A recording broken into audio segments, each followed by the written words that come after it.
Şimdi bugün yeni bir programa başlıyoruz. Hepimiz çok heyecanlıyız. Bir türlü giremedik konuya. Ama kısaca şöyle bahsetmek istiyorum. Programımızın adı Kral Çıplak. Kral Çıplak deme cesareti gösteren kadınlar olarak buradayız. Ama bu Hı demek hı. değil ki sadece Kral Çıplak kadınlar der. Bence erkeklerin de demesi gereken yerler oluyor. Biz buraya nereden geldik diye soracak olursanız, benim bu kanalı açtığımdan beri aslında çok yapmayı istediğim bir programdı. İsmi sonradan belirledik ama bence de buraya cuk diye oturdu diye düşünüyorum. Ne konuşacağız? Biz aslında narsistik kişilikler üzerinde farkındalık oluşturmaya çalışacağız. Çünkü bir hani kalıp gibi görünse de aslında hepimizin hayatında kimisinin ablası, kimisinin annesi, kimisinin eşi, kimisinin iş yerinde arkadaşı, patronu bilmem bunlar her yerde var. O yüzden bu ipuçlarını, doneleri konuşaraktan dediğim gibi bir farkındalık oluşturmaya çalışıyoruz. Ben ama bu konuda çok konuşmak istesem de ne kadar da olsa bir türlü nasip olmamıştı. Ama sağ olsun Şenay Hanım bizi bir araya getirdi, hepimizi tanıştırdı ve böyle bir yola çıktık. Şimdi tek tek nereden, nasıl çıktı oradan başlayalım. Mesela Şenay Hanım siz başlayın. Nasıl geldi aklınıza, bunu bana önerdiğinizde ne düşünüyordunuz? Tamam. Ve kısaca kendinizi tanıtırsanız tabii ki. Teşekkür ederim. Ben emekli bir öğretim elemanıyım. Pandemi döneminde siz de çok iyi biliyorsunuz ki o yaşanan depresif durumları kimisi faydaya dönüştürdü. Kimisi zaten o zorluklar içerisinde sanıyorum önemli sıkıntılar yaşadı. Ben de o durumu faydaya dönüştürmek istediğimde uluslararası geçerliliği olan bir sertifika alarak yaşam koçluğu mesleğine atılmış oldum ve tabii ki yaptığım çok görüşme oldu. Orada da narsizm ile ilgili epeyce bilgi edindim ama hani uzmanlık alanımın el verdiği ölçüde farkındalık yaratmaya çalışarak bazı kimseleri de gerçekten uzmanlara yönlendirerek bu işi bu şekilde yürütmeye karar verdim. Daha sonrasında hani hakikaten her şeyin bir zamanı vardır derler ya, öylesi bir zaman geldi ki ben de bağıra bağıra sustuğum bir konuyu duyurmak istediğim zamanın bu zaman olduğuna kanaat getirdim. Aslı Hanım'la Instagram'dan tanıştım. Nasıl tanıştım? Ben onu çok gerçek buldum, çok doğal buldum. O şekilde takip etmeye başladım. Sonra narsizm ile ilgili bir story paylaştığımda Aslı Hanım'ın bana yazdığı mesajla birlikte ha dedim tamamdır. Sanırım bir zamanlar bağıra bağıra susup duyurmaya çalıştığım bu konunun zamanı geldi. Sonrasında psikolog arkadaşım Nuray ile görüşürken onun da bir bilirkişi olarak narsizmle ilgili dosyaları incelediğini gördüğümde tamam dedim, grubun diğer temel taşı Nuray Hanım olacak. Sonra sizin de kanalınız olduğunu ve profesyonel koçluk yaptığınızı bildiğim için sizinle konuştuğumda işte orada aslında en çok şaşkınlığı orada yaşadım. Ve sizin de böyle bir hikayeniz olduğunu duyduğumda tamam dedim, bu dört kadın gerçekten bir araya gelmeli ve bu farkındalığı yaratmalı diye düşündüm. Halen çok heyecanlanıyorum bu denk gelişe. Aslı Hanım sizle devam edelim o zaman. Siz nasıl etkilendiniz Şenay Hanım'a yazdınız öyle bir mesaj?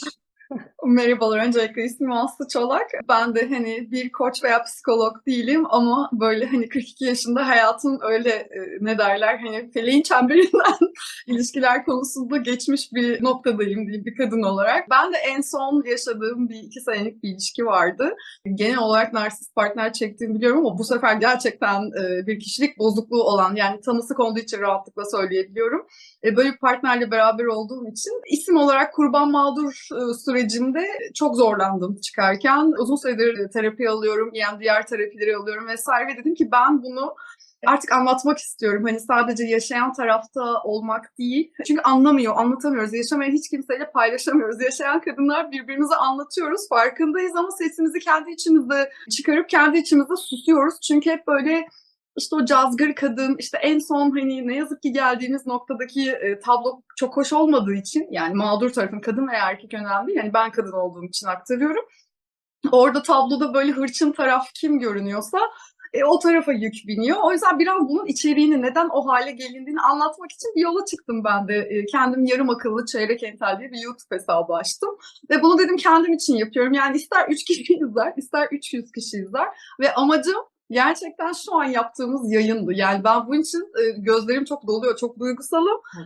Çünkü gerçekten hani tek istediğim şey bu farkındalığı hani bir arkadaşım, bir yaşayan insan bile duysa ve sesimiz olabilsek birbirimize o duygudaşlığı yaşayıp gerçekten iyi hissetmeye çok ihtiyacım vardı açıkçası. Çok mutluyum o yüzden. Bu denk geliş az önce Şenay Hanım'ın söylediği üzerine. Muhtemelen o kadar içselleştirmişim ki Şenay Hanım'ın videosunu. Ben de onu evet artık hani biraz da biz mi konuştuk? Hani bu çok dışarıdan gözüken insanları hani el iyisi gözüken insanların biraz gerçekten ev içerisinde aslında ne olduğunu veya bizim nerede güçlenmemiz gerektiğini aslında özünde hani böyle insanlara sınır koymamız gerektiğini gibi böyle bir konuşma sonrasında iş buraya geldi ve çok güzel bir yere geldi sizin sayenizde. Nuray Hanım yani aramızda bir psikolog olması beni çok mutlu ediyor. Çünkü hani dediği gibi Şenay Hanım'ın bir bilir kişi olması yani bizim konuştuğumuz şeyleri en azından bilimsel bir zemine oturtup bizi hani o sınırları daha sağlıklı konuşmamızı sağlayacak bir merci olduğu için de gerçekten çok memnunum. Umarım konuştuğumuz her şey hani kişisel suçlama, yargılamadan uzak ama gerçekten hani biz ne yapabiliriz, kendi sınırlarımızı nasıl koruyabiliriz, bu empat, anaçlık, işte bizim toksik kültür vesaire gibi şeylerde biz nerede doğru çizgide dururuz ve kendimizi nasıl daha iyi ifade ederiz gibi bir noktayı inşallah konuşuruz. Amacımız dediğiniz gibi narsistleri gömmek, öldürmek değil. Onlar hayatımızda var ve sizin de söylediğiniz gibi her yerde olacaklar. Amaç nasıl onlarla yaşamayı öğreniriz? Öğrenirken kendimize de nasıl zarar vermeden devam ederiz? Aynen, Böyle. çok doğru bir şey söylüyorsun. Hatta programın isimlerini düşünürken birisi de toksik toleranslardı ve iyi niyetle verdiğimiz bu toleransların sonradan ne kadar toksik bir yapıya dönüştüğünü gözlemleyebiliyoruz kendi hayatlarımızda. O yüzden bu noktada bizi böyle aşağı çekecek, gömmeden, etmeden, coşmadan bunu gerçekten faydaya dönüştürebilecek kişi de dediğiniz gibi Nuray Hanım'dı. Teşekkür ederim. Hoş geldiniz Nuray Hanım. Siz de kısaca kendinizi tanıtıp bu Teşekkür dörtlüğe nasıl ederim. katıldığınızı onu anlatırsanız sevinirim. Teşekkürler, hoş bulduk. Ben Nuray Kaya, Ege Üniversitesi Psikoloji mezunuyum. Uzun yıllardır, mezun olduğumdan beri uzun yıllardır psikolog olarak mesleğimin içinde çalışıyorum. Nasıl denk geldik aslında hani böyle bir projenin içinde nasıl yer aldık? Şenay Hanım vasıtasıyla tabii ki hani bilirkişilik dosyalarında çalışıyoruz ve bu dosyalarda çalışırken tabii ki annelerle, babalarla birlikte görüşmelerimiz oluyor. Çünkü sosyal inceleme raporları yazmamız gerekiyor. Hani birçok insanla karşılaşıyoruz. Birçok insanla görüşmelerimiz oluyor. Dolayısıyla orada da tabii ki böyle narsizm özellikleri gösteren insanlarla da çok fazla karşılaşıyoruz. Şenay Hanım'la konuşurken denk geldi. Hani nasıl denk geldi ben de açıkçası tam anlayamadım. Böyle bir sohbet oldu aramızda. Şenay Hanım da bana böyle bir projenin varlığından bahsetti. Yani böyle bir farkındalık yaratmak istiyoruz. Böyle bir proje düşünüyoruz. Hani senin de böyle denk gelişlerin var. Katılır mısın deyince hani inanın hem mutlu oldum hem bu denk gelişe şaşırdım hem de böyle bir projede yer almaktan gerçekten çok heyecanlıyım. Şu anda hala heyecanlıyım. İyi ki denk geldik. Narsizm konusunda ne yapabiliriz? Çünkü hayatımızın her alanında var bu. Hani ailemizde var, eşimizde var, sevgilimizde var, arkadaşlarımızda var. Fark edebiliriz de fark etmeyebiliriz de. Çünkü hani fazla narsizm çeşitleri var. Gizli narsizm var. Açıkça bizim fark edebileceğimiz narsizm türleri var. Kişilik bozukluğunda var. Ya da gerçekten narsizm kişilik bozukluğu olmayıp da narsizm özellikleri gösteren tabii ki hepimizde, herkeste de bu özellikleri gösteren durumlar da var. Önemli olan onların ayırdına varabilmek. İşte bizim belki farkındalık yaratmaktaki amaçlarımızdan biri de bu olmalı. Hani normal sıradan insanlarda narsizm özellikleri mi gösteriyoruz yoksa gerçekten bu kişilik bozukluğu durumunda mı? Bunları belki fark edebilirsek ne yapılabilir? Hani kadınlar ya da erkekler. Hani sadece kadınlarda var ya da sadece erkeklerde var diyemeyiz ama erkeklerde daha fazla. Hani yapılan çalışmalar erkeklerde kadınlara oranla daha fazla olduğunu göstermiş narsizm. Daha doğrusu kişilik bozukluğunun. Dolayısıyla da hani nasıl bu farkındalığı yaratabiliriz? Bizler ne yapabiliriz? İnşallah bakalım bu denk gelişler de iyi olacaktır diyelim. İnşallah. Ben çok güzel bir hepimizin dediğim gibi çok yüksek bir enerjiyle bir yerde işte bu enerjilerin tutulduğunu ve bu ortamın oluştuğuna inanıyorum. O yüzden bir programda olsa, 100 programda olsa eminim biz zaten fayda oluşturmaya, değer oluşturmaya ve farkındalık oluşturmaya çalışıyoruz. Hepimiz canı gönülden. O yüzden tabii ki sizin yönlendirmelerinizle gideceğiz Nuray Hanımcığım. İlk başta nasıl başlayalım? Mesela şimdi narsistlik, narsizm herkesin dilinde. Ama bu böyle sanki ötekilerdeymiş, bizde hiç yokmuş. Hani dediniz ya, belki biz bile gösteriyoruz ama farkında değiliz. O yüzden aslında bu ne demek? Önce bir bunu mu anlasak, tanısak? Evet, tabii ki. Yani şöyle, narsizme baktığımızda, hani günlük hayatımızda kullandığımızda genelde böyle hani bir hakaret kelimesi olarak genelde kullanıyoruz. Hani narsist diyerek hani nedir? Kendini beğenmiş, kibirli, kendini yüksek gören karşımızdaki kişiye hani bu şekilde narsist diye hitap ederiz ama dediğim gibi normal sıradan insanlarda da bu özellikler olabilir. Ama narsizm kişilik bozukluğu dediğimizde nedir bu özellikler nedir? Nasıl ayırt edebiliriz biz bu kişileri? Hani narsist kişiler ne kadar güçlü görünseler de ya da görünmek isteseler de öz karakterleri ya da öz saygıları daha henüz olgunlaşmamış, oluşmamış kişilerdir. Genelde narsizmin temeline baktığımızda öncelikle hani ondan bahsedeyim. Çok büyük oranda karşımıza başarısız anne ve baba çıkıyor. İlgisiz, hatalı, kimi zaman kötü bir yetiştirme tarzından dolayı bu kişilik bozukluğuna yol açabiliyor ya da bazı araştırmalar göstermiş ki tam tersi, tam zıttı, aşırı tolerans gösteren, çocuğuna gereğinden fazla yücelten anne babaların da bu yetiştirme tarzına bağlı olarak narsizm kişilik bozukluğunun görüldüğünü araştırmalar göstermiş ve bir araştırmada genelde %64 oranında da aslında genetiğe bağlı olarak da narsist kişilik bozukluğunun görüldüğünü ortaya çıkarmış. Yani şimdi ben burada bir araya gireyim. Sizi de rahatlatayım bu arada. Kendi hayatlarınızda da dediğiniz gibi sizler deneyimlediniz. Ben de diyorum, siz mağduruz dediniz. Ben de mağdurların mağduruyum demiştim hatta ilk tanıştığımızda. Şimdi dediğiniz gibi bu genetik de olabilir, ailenin yetiştirmesi de olabilir. Okey, ama ben burada buna maruz kalan insansam ben bunu nasıl hissetmeliyim noktasında. Mesela Şenay Hanım, siz hayatınızda bunu nasıl deneyimliyordunuz? Aslı Hanım'a da tekrar soracağım aynı soruyu. Oralardan örnek olarak başlayalım. İster misiniz? Aslında hani yaptığım okumalarda tabii bir de eminim hepimiz bir ön çalışmada yaparak geldik. Benim narsist olan müdürlerim ve hocalarım olduğunu da gördüm. Mesela diyordu ki örneklerden bir tanesinde sizi grubun içerisinde konuyu anlamadığınıza dair geri bildirimler sunarak aslında sizin aklınızla oynar. Ve gerçekten grup sizin o grubun amacını ve yapılan şeyi anlamadığınız gerekçesiyle sizi dışlayabilir. Böylece hedefe ulaşılmış olur. Tabii yapılan hareketlerin aslında siz sosyal yaşamın olağanlığı içerisinde hastalıklı bir tarafı olduğunu düşünemiyorsunuz. Ama ben önce şöyle bir şeyden bahsetmek istiyorum.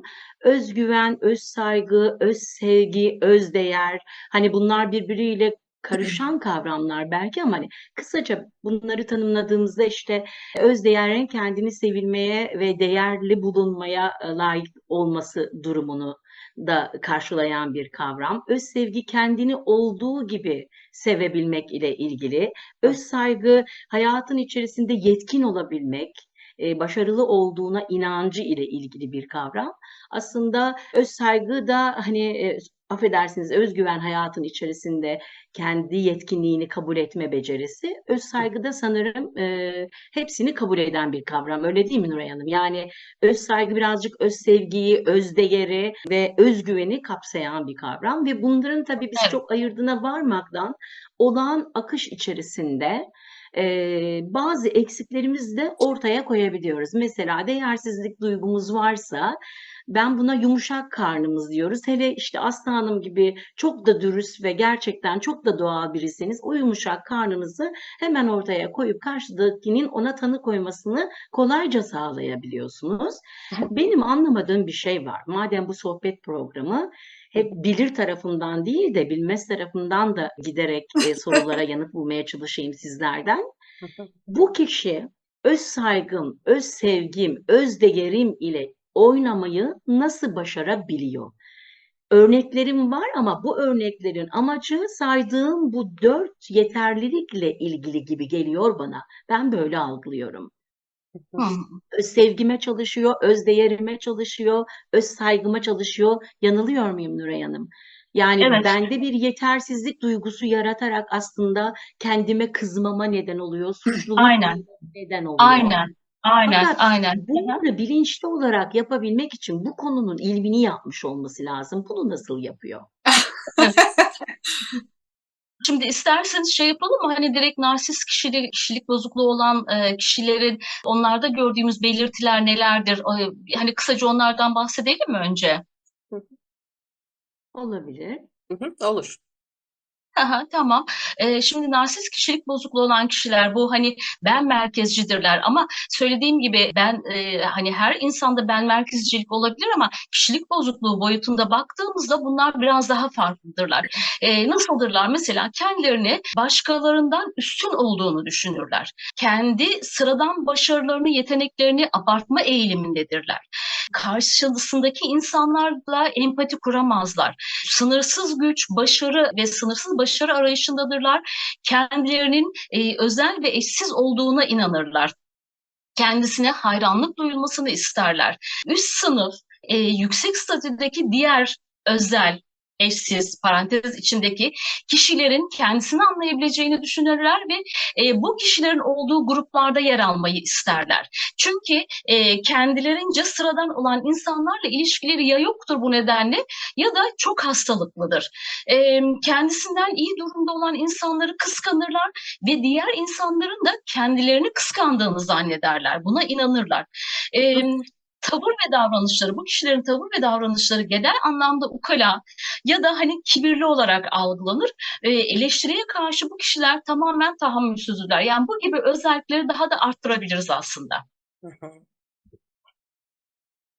Aslında bu özellikleri kendimiz için de nasıl diyeyim çok farklı olmak lazım. Aslında tek tek üstünden gitmek lazım. Mesela en son söylediğiniz hani eleştiriye tahammülsüz olmaları kısmı. e, O zaman bizim onları bulabileceğimiz bir ipucu gibi geldi bana. Evet, evet, evet. Aslında işte bu tür küçük küçük ama çok fazla ipucu var. Hı hı. O yüzden uyanık olmamız gerekiyor. Aynen, aynen, aynen. Bir de tabii ki hani böyle çok dışa dönük narsistler de vardır. Yani bu söylediğimiz belirtileri çok gösteren hani ben buradayım diyen narsistik kişilik bozukluğu olan insanlar da var ve bunları tanımak oldukça kolay bu belirtilerden dolayı ama bir de gizli narsistler var. Gizli narsistler daha içe dönük oluyorlar ve çoğunlukla da depresyon belirtileri gösteriyor bu kişiler. Evet. Çünkü şu anda oldukları kişiden mutsuzdurlar. Tüm zamanlarını ve yatırımlarını olmak istedikleri kişiye ayırırlar. O kişi olamadıkça da ciddi bir depresyona girerler ve döngüde kaybolurlar zaten. İşte bu tür insanları aslında tanımak oldukça güçtür. Belki kendimizi o kişilerden hani nasıl koruyabiliriz diyoruz ya. İşte bu gizli narsistlerde de belki onları tanımakta zorlandığımız için de işte ilk başlarda koruyamıyoruz zaten. Hmm. Ben gizli narsist uzmanı oldum. O zaman biraz da sizden dinleyelim. Yok estağfurullah, tabii ki uzmanı değilim ama hani hayatımdan geçen yani son partner oydu ama ben nasıl bir empatsam artık yani bendeki o eksik her neyse gizli narsistlerin böyle paratoneri gibiydi. Naçizane şöyle bir ekleme yapacağım. Hani mesleğim olmadığı için çok dikkatli konuşmaya çalışıyorum ama benim şöyle bir tespitim var. Sonrasında Nuray Hanım da hani şey yaparsa memnun olurum. Ben özellikle gizli narsistlerin benim çünkü ex partnerime koyulan teşhis oydu. Kırılgan veya gizli diye böyle bahsediyorlardı. Ben biraz paraziter ilişkiye benzetiyorum. Bir parazit nasıl ki bir besin olmadan yani o canlı kuvvetli yani bir parazit kötü bir besinden faydalanmaz yani nasıl ki sağlıklı besinden faydalanırsa gizli narsistler az önce Nuray Hanım'ın söylediği benim eksim için konuşayım hepsine sahip. Gerçekten depresyonda ve bağımlı kişilikler bu arada ve o yüzden canlı, enerjik, anaç hani her şeyi gerekçelendirmeye müsait, fedakar falan işte buralarda benim gibi alma verme dengesi bozuk, daha verici karakterler parazit derken hakaret olarak kullanmıyorum. Hani bir nasıl söyleyeyim birlikte yaşam biçimi olarak hani biyolojide de geçiyor diye kullanıyorum. O yüzden hani böyle bir kaynağı bulduğu zaman çünkü kendi içinde anladığım kadarıyla bir çalışma enerjisi yok, yaşam enerjileri yok. Yani çok kırıklar, çok mutsuzlar dedikleri gibi kronik bir depresyon var. Ben hani beraber olduğum partneri aslında erken anlıyorsunuz. Bir kadın bence hani az çok hani belli bir yaşa gelip birkaç tecrübeden sonra hissediyor. İçimizde gut dediğimiz o bir his var ya beden sinyali veriyor aslında bir şeyde terslik olduğunu ama galiba ona biraz daha bakıp gerekçelendirmemek lazım. Ben şunu anladım kendi tecrübelerimden. Ben çok gerekçelendiriyordum ve hep her seferinde karşı tarafın çünkü hep kurban ve mağduru oynadıkları için dizinin artistler ağırlıklı olarak hep bir hayat hikayesi var ve travmatik. Ve orada da hep şöyle bir şey çıkıyor. O bizim gibi empat karakterlerde ah falan hani moduna geçiyor. İşte zaten annesi böyle davranmış. Zaten babası erken vefat etmiş vesaire gibi ben bir sarmala girdim. Araya da bir aşk bombardımanı girince hani hem çok sevmek isteyen ve sevgiye aç ama bir yazık böyle de travmalardan geçmiş gibi aslında hepimizde olabilecek bir senaryo geliyor ilk başta yani hani. Ama bu çok kısa süre sonra aslında balona dönüyor. Çünkü o kronik depresyon yani o siz mutlu uyanıyorsunuz. Şöyle örneklendireyim. Hani ben enerjik uyanan bir insanım. Yani açarım kuşlara yem verir mutlu uyanan bir insanım. Hayatı çok seven işte yağmurda dans eden dediğiniz o profilde bir insanım. Ben mutlu olduğum zaman mutsuz olduğunu hissedebiliyorsunuz bu bireylerin. Yani siz günaydın diye yaşıyorsunuz. O böyle günaydın. Hani böyle kaknem bir surat hani. Ben yani benim gibi profiller hep gerekçelendiriyor. Diyorum ki herhalde sabah insanı değil. Hop gitti. Hani aslında mutsuz hani işte başka bir şey oluyor herhalde böyle değil. Herhalde babasından bunu taşıyor. Benim partnerim de eğer çocuk sahibi bir ebeveynse erkekler için konuşuyorum. Kadın kısmını gerçekten bilmiyorum o yüzden aslında çocukla ilişkisinden çok şey öğrenilebiliyor. Yani hani şöyle bir örnek vermek istiyorum. Hani benim partnerimin çocuğu ergenlik çağındaydı. Konuyu dağıtmadan hemen toplayayım. Örnek olsun diye söyleyeceğim.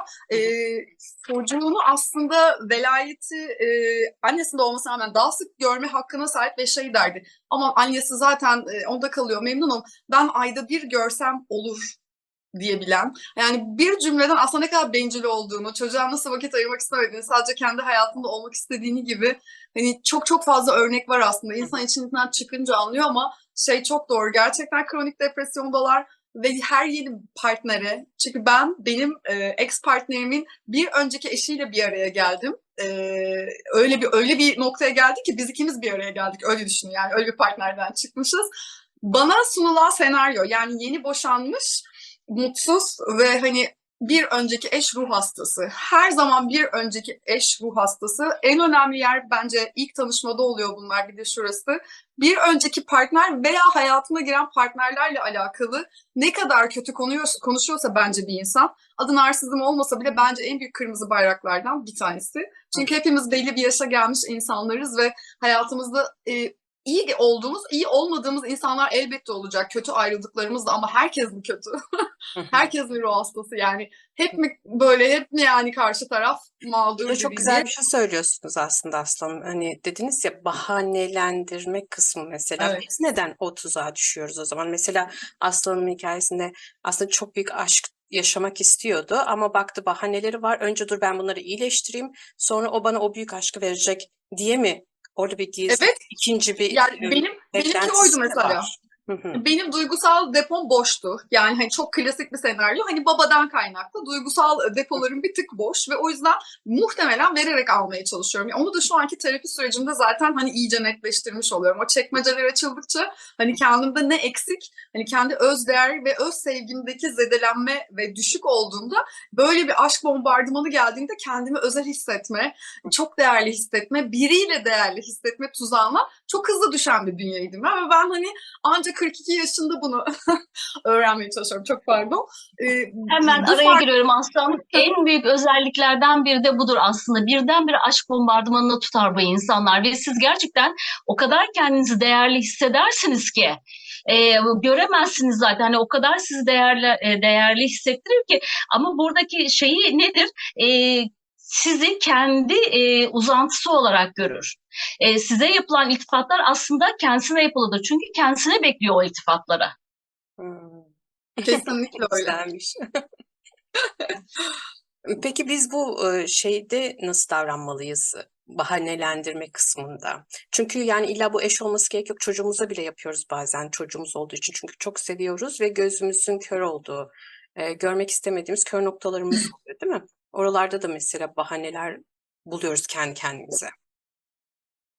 Evet hani Zaten tamam. daha en Pardon. başta söyledik ya hani zaten anne baba yetiştirmesine geliyor. En başta hani çocuk örneği verdiysek Hı hı. anne baba yetiştirmesine gerekiyor. Yani ya çok kuralcı ya çok sıkıyoruz çocukları ya da tamamen hani paşa gibi ya da prenses gibi yetiştiriyoruz. Hiçbir sınır koymadan.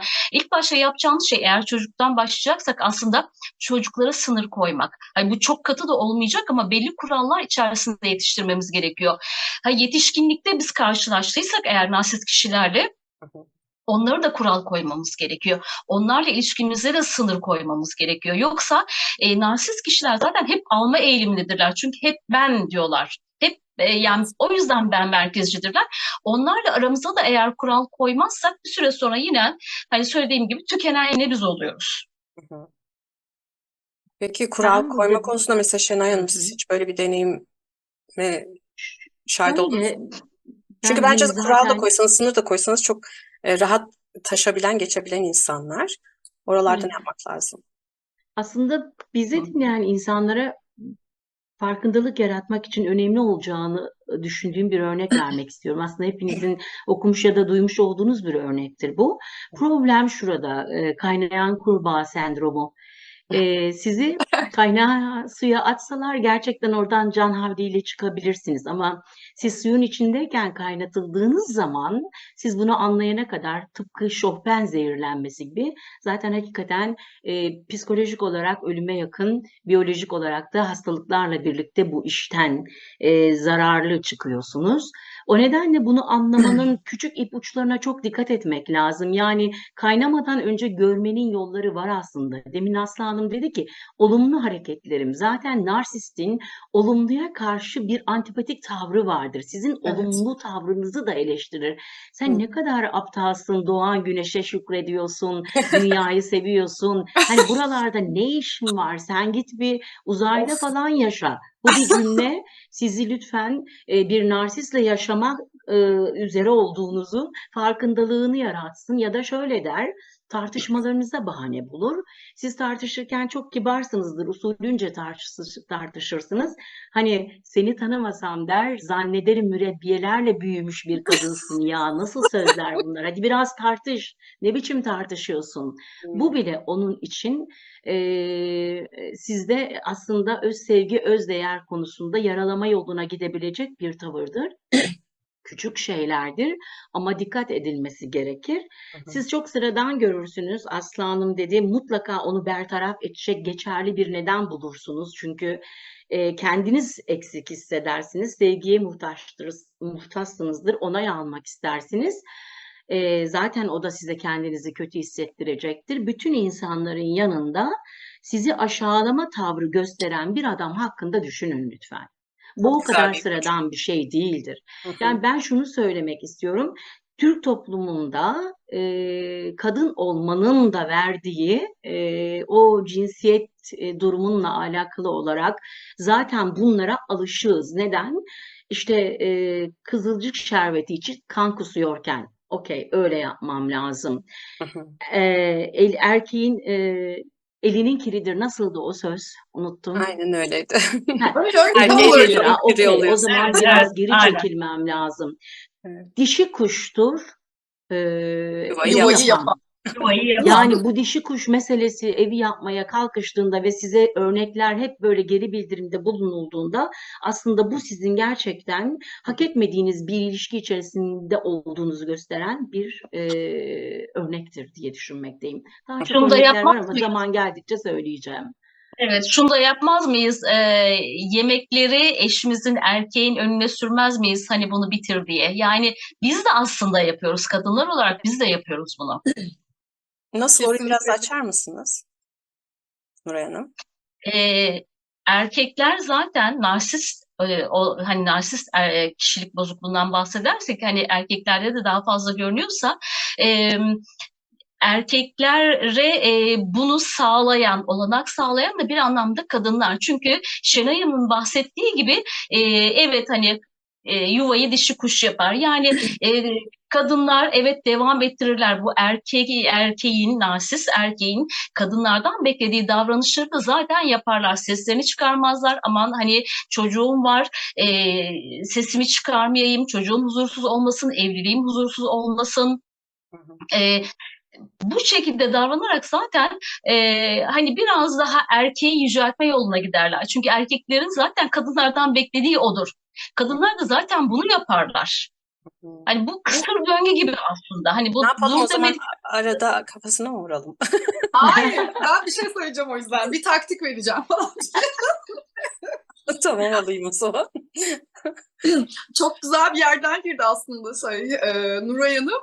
O somut örnek çok tatlı. Yemek konusunda hani kendim de yaptığım için bizim ne yazık ki dediğiniz gibi kültürel miras olarak hani böyle kendi lokmamızın büyüğünü karşı tarafa vermek, o misafirperverlikle işte fedakarlık arasında böyle iyice kaynaşmış biraz toksik bir kültürümüz var.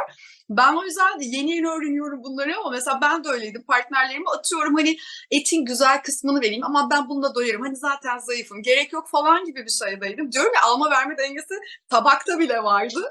O yüzden şunu öğreniyorum. Yo, hayır diyorum artık. Belki ilk başta tabaktan başlamamız gerekiyor gerçekten. Yani çocuğumuza Çok da güzel bir örnek. partnerimize Bunun de altını çizelim. hani yani bir mangala et konduysa yo ben de 300 gramsa 300 gram yiyeceğim. Yiyemiyorsam da vermemeyi öğretmeye çalışıyorum kendim. Yiyemiyorsam mesela restoranda karşı tarafa vermiyorum. Kedilere veriyorum mesela. Yani o benim tabağımda benim hakkım. Hani bunlar küçük ama aslında beynimiz hani bu tarz egzersizleri gayet güzel pekiştirmeyle öğrenebiliyor. Yani ben kendimi sürekli telkinliyorum. Bunu da hani bir yerden yapmıyorum. Tabii alışmadıkları için gene feminist damarın çıktı falan gibi sesler geliyor. Hiç umursamıyorum yani. Hiç bunlarla tartışmalar çok kışkırtan böyle tık tıklar oluyor. Hiç cevap vermiyorum mesela. Hani yeni yeni insanlarla tanıştığımda da benim tabağımda ne var? Bu var. Yedim mi yedim, yemedim mi tamam, geri kalanı ya çöpe gider ya kediye gider ya vesaire gider. Hani daha iyisini niye karşıya veriyorum yani, hani elimdekini ben yiyeyim yani, hani hiç Evet. ben görmedim ki karşımdaki bir erkek arkadaşım veya babam dahi anneme böyle güzelini versin veya sofrada bir şey varsa 3 elma varsa işte ikisini anneme versin biri falan. Gerçekten bizim kültürümüzde biz kadınlar da anneler çocuklarına da belki biz sevgilimize, ben de kızıyorum mesela paşam oldun diye büyüten arkadaşlarıma ama dönüp kendime baktığımda geriye dönük ilişkilerimde ben de paşam sevgilim demişim yani, hani bu yemekten tutun aman o iyi görünsün aman o bilmem ne, yani hani kadınlar aslında tavrını toparlarsa zaten belki narsizmi bu biraz daha hani normal sağlıklı bir yere çeker herhalde. Evet. Yani kültürel toksikler çok güzel o kavram Aslı Hanım. Aslında iki arkadaşın konuşmasına şahit oluyorum zamanında. Biri aldatıldığını anlatıyor diğerine. O da diyor ki ama canım sen de hiç bakmıyorsun kendine. Öte Eyvah. taraftan aldatan erkeğe bakıyorum zaten hiç bakmıyor kendine. Öz bakımı bile yok ama yine de arkadaşım kadına söylüyor. Gerçekten bu kültürel toksik olaylar sanırım Nuray Hanım da hak verecektir bana. Narsizmin temeli olsa bile adamı besliyoruz. Daha bir nasıl narsist yapabiliriz? O Evet. hale nasıl tabii. getirebiliriz diye kültürle birlikte hakikaten onu o boyuta zaman zaman biz çekiyoruz diye düşünmekteyim. İşte Aynen, mesela aynen. kadınlar Kültür, yüzünden ben hiçbir çevre. zaman hiçbir zaman mesela kendime feminist demek istemedim. Çünkü gerçekten o tür kadınlar da çok dolu. Hatta bu narsist dediğimiz erkekleri de bir kadın yetiştiriyor zaten çoğunlukla. Evet, Tabii ki erkek kesinlikle. kadın eşit oranda çocuğun gelişiminde etkili ama ben anneden geçenlerin çok kıymetli olduğunu düşünüyorum. Çok güzel de bir şey söylediniz. Öyle kadınlar da var. Evet. O kadınlara ne diyoruz biz? Evet. Onların bir adı var mı? Çok Onlara bir şey diyor muyuz? Onların tanımı var mı acaba? Kadını Böyle aşağı çeken. aşağı çeken, Hı hı. aslında kadınlar üzerinde manipülatif davranan kadın sayısı belki de erkeklerle aynı ya da fazladır. Bu aynen, sizin aynen. arkadaşınız, Yani evet, Kadın kadının pek yurdu değil bu ülkede. Keşke olsaydı. evet. Hani o Kadın yurt kadının dışında yurdu değil. yaşadığım zamanlar, hani sizler de yurt dışındasınız, hani Münevver Hanım da yurt dışında, işte Şenay Hanım hani yurt dışı eşlerini vesaire yabancı eşleriniz var ama ben şunu gördüm, hani ben Avrupa'da yaşadığım için o kısmı biliyorum ama Avrupa'da işler daha bireyselliği bildikleri için, tabii hani bireysel yetiştikleri için orada zaten cinsiyetçi bir bakış açısı yok görece, hani bizle kıyasla hani daha böyle birey birey insan insan bakıyorlar, yani onların başka problemleri var, ırkçılık gibi, o ayrı. Ama bizde ne yazık ki işte hani bizim gibi daha Orta Doğu, daha Müslüman diye veya daha böyle bu tarz coğrafya, ataerkil diyelim onu, hani daha tek bir kelimede hani şeysiz. Hı hı. Ben onu görüyorum, hissediyorum yani hani oradaki dengede işte az önce Şenay Hanım'ın, Münevver Hanım'ı falan, Nuray Hanım'ın bahsettiği hani kadına öyle bir şey biçilmiş ki yani hani kadın o kadar yüklenmişiz ki kadına, hani böyle hani fedakarlığı da ona yüklemişiz. Hani hatta bununla alakalı benim terapistimin çok güzel bir sözü vardı. Fedakarlık ve özveri diye iki kelimeden bahsederdi. Fedakarlığın üstünde feda ve kar var, çıkar ilişkisi var. Yani o yüzden fedakarlığın aslında çok sakat bir kelime olduğunu, özverinin güzel bir kelime olduğunu. Özveride ne var? Özünden vermek. Yani o yüzden bu kavram üzerine Nuray Hanım belki onu açmak ister ama biz kadınlara çok yüklenmiş toksik şeyler var. Kültürel miras da genetik kod gibi DNA'mıza işlemiş, sıyrılması çok kolay değil ne yazık ki. Yani o da belki birkaç jenerasyon sonra, bizim jenerasyondan sonraki bireyler boşanmış anne babanın çocukları olduğu için belki daha bireysel değil. Belki onlar da sağlıksız öğreniyor ama bizde maalesef o yük kadında olduğu için kadının farkındalığını çok önemsiyorum yani o yüzden. Hani kadın farkına varırsa ve en azından davranışsal olarak değiştirse bile, pratikte değiştirse belki etkisi daha fazla olur diye düşünüyorum. Nuray Hanım ne der bilmiyorum tabii. Evet, evet, yani çok haklısınız. Çünkü kadınlara biçilmiş roller var. Bizim kültürümüz için söylüyorum. Bu Hı. evet kültürel roller ve sosyal roller. Yani bizim kültürümüzde anne budur, kadın budur.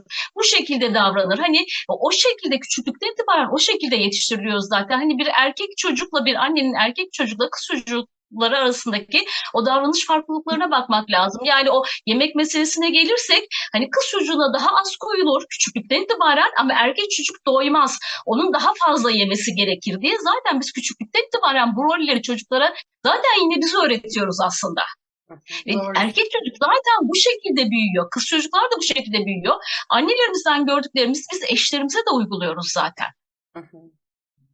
Peki ben o şeyi merak ediyorum, dedim ya, bu tür kadınlara ne deniyor? Var mı bunların ismi? Yani verici kadın hani şey olarak konuşursak hani bunlar şeydir. Verici kadın diyebiliriz sonuçta ya da bağımlı kadın Yok çünkü ben öncekine Farklı takıldım. oldu. Hani bu Hı. şey diyen, kendine bakmıyor. Zaten sen de kendini bozdun. Ya da işte ne bileyim, başka bir hikayede de e, dur evinde Kadının otur, kurdu. düzenini bozma falan, göya iyi niyetli mesela bu bir konuşma ama sanki düzeni sen bozuyormuşsun gibi. Senin burana gelmiş, sen bir şey anlatıyorsun, sana diyor ki ay dur neyse düzeni bozma diyen bu tür kadınlar Bir adı ismi yok var mı? galiba değil mi Nuray Hanım? Yani onlara da uyanık olmak lazım çünkü. Mutsuz Çok. onlar, öğrenilmiş çaresizlik var orada. Yani Nuray onlar Hanım. bazen de çok tehlikeli bence. Hani üçüncü sayfa haberlerinde kadın cinayetlerinin ne kadar çok arttığını biliyoruz. O kadın cinayetleri hakkında konuşan kadınları bir görmelisiniz. Tabii. Değil mi? Yani giymeseydi, Yani. çıkmasaydı o saatte. Gerçekten hani o zaman duruyorum. Yapılabilecek hiçbir şey yok ve bence hani hep erkekten yana erkeğin aleyhine söylediğimiz çoğu şeyi kadının yarattığı konusunda biraz daha netleşen bir kafa yapısına sahip olmaya başladım.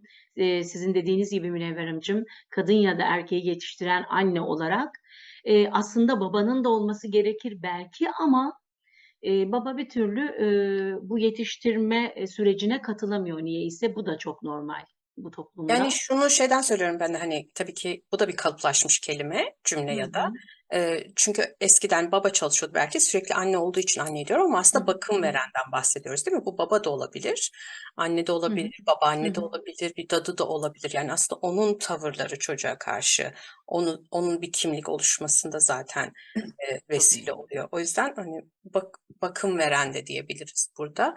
Daha hani literatüre yakın konuşmak için. Bu arada bir de şey söyleyeceğim. Ben Kanada olduğum için birçok kültürle birlikte yaşıyoruz ve şu ön yargıdan da bir uzaklaşalım bence.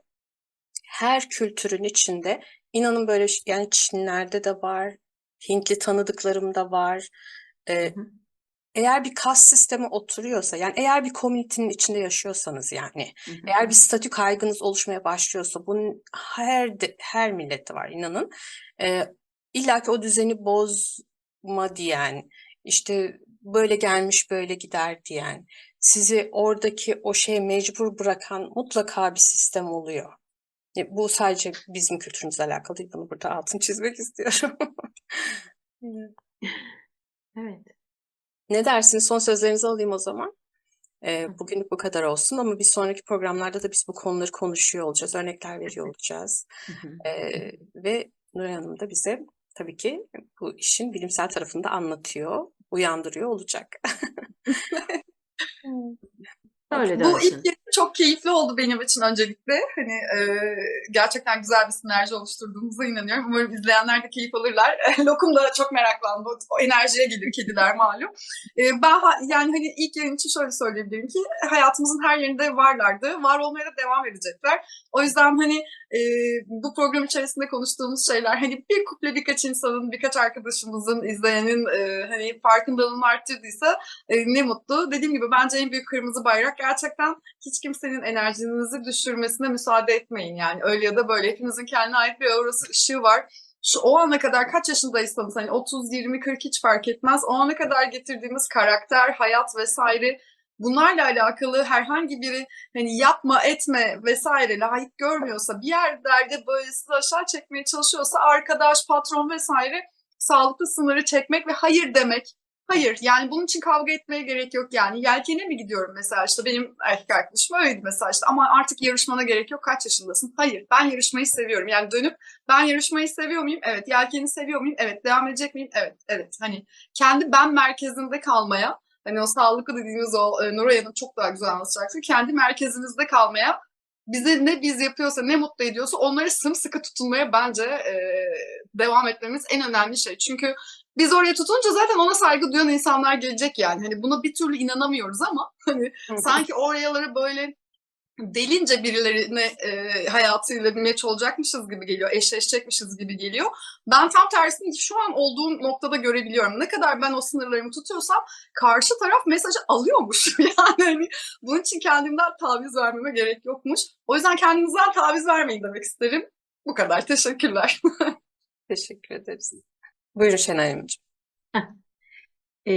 Ben yine biraz yani hayatımda, çevremde, sosyal yaşam içerisinin olağanlığı içerisinde işte bir kadının diğer kişilere danışarak hayatına yol çizmeye çalışma şeklini değiştirmesi gerektiğini düşünüyorum. Şimdi biz burada iki yaşam koçu olarak biraz da kendimizde atıfta bulunmak istiyorum. Ben işte o travmalardan kaynaklı psikopatolojik durum içerisine girerek psikologlar ve psikiyatristlerimize çok ihtiyacımız olduğunu biliyorum ama bize doğru sorular sorarak bizde farkındalık yaratacak gerçek koçlara da ihtiyaç var. Çünkü biz koç olarak annemizi kullanıyoruz.